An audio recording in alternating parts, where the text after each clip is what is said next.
দিচ্ছি আচ্ছা করে। খুব বার বেড়েছে মানুষগুলোর। প্রকৃতিকে একদম পাত্তাই দেয় না মানুষগুলো, ধরাকে সরা জ্ঞান করতে শুরু করেছে। তা কি প্ল্যান করছো গো?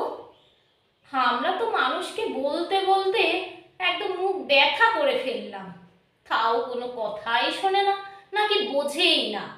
তা তেমন কিছু না গো, মানুষের পাতা ফাঁদেই মানুষ পা দিয়েছে। আরে ফেব্রুয়ারি মার্চ মাস অব্দি শীত ছিল বলে ওরা ভেবেছে কি আমি গ্রীষ্ম বুঝি আর এলাম না। ওরা ভুলেই গেছিল আমার নাম গ্রীষ্মকাল, বছর শুরু হয় আমাকে দিয়ে। বৈশাখেও তো বলে দিয়েছি একদম তেজে গরমে পুড়িয়ে মেরে দিবি। ওরা 23 সাল দেখলো, তাও কিন্তু খুব একটা কিছু বুঝতেই পারেনি মানুষগুলো সত্যিই কিছু বোঝে না গো। ওরা না বোঝার ভান করেই মনে হয় থাকে। জানো, আমার বাবা বট 1000 কেজি ওজনের ছিল আর 100 কেজি অক্সিজেন দিত, তাও ওরা কেটে দিল। আর ওখানে ইয়া বড় 5 তলার বিল্ডিং তুলেছে, পুরোটাই মল।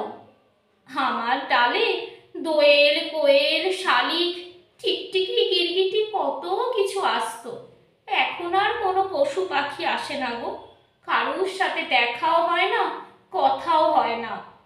মানুষ এতদিন প্রকৃতির ওপর অত্যাচার করেছে, এবার সময় এসেছে মানুষের ওপর প্রতিশোধ নেয়ার। তুমি ভয় পেও না, আমি ওদের ব্যবস্থা করে দিয়েছি। আমি তো রাজস্থানকেও হার মানিয়ে দিচ্ছি। এখানে এখনই আমি 40-42-এর নিচে নামছি না। আজ তো ভেবেছি 46-এ গিয়ে থামবো, আর কাল পরশুতে 50ও ছুঁয়ে দিতে পারি। দুঃখের কথা আর কি বলবো ভাই, আমার বাবা, কাকা, মা, ভাই, বোন আর কেউ নেই জানো। আমাদের গোটা পরিবারকে ধ্বংস করে দিয়েছে ওই ওই দুঃসম্পর্কের কাকু কাকিমা, ওই সুপারি আর নারকেল, তাই 2-1 জন বেঁচে আছে। ভালো লাগে না গো, আর ভালো লাগে না। কেঁদো না গো, কেঁদো না, একদম কেঁদো না, মনকে শক্ত করো। আমি বর্ষাকে বলেছি ঘুরে আয়, অন্য কোনো জায়গায় ঘুরে আয়, এদিকে একদম আসবি না। আর সূর্যকে বলেছি তোমার যত তেজ আছে দেখাও তো আমার ঋতুতে, একদম পুড়িয়ে ছাড়খাড় করে দাও মানুষগুলোকে।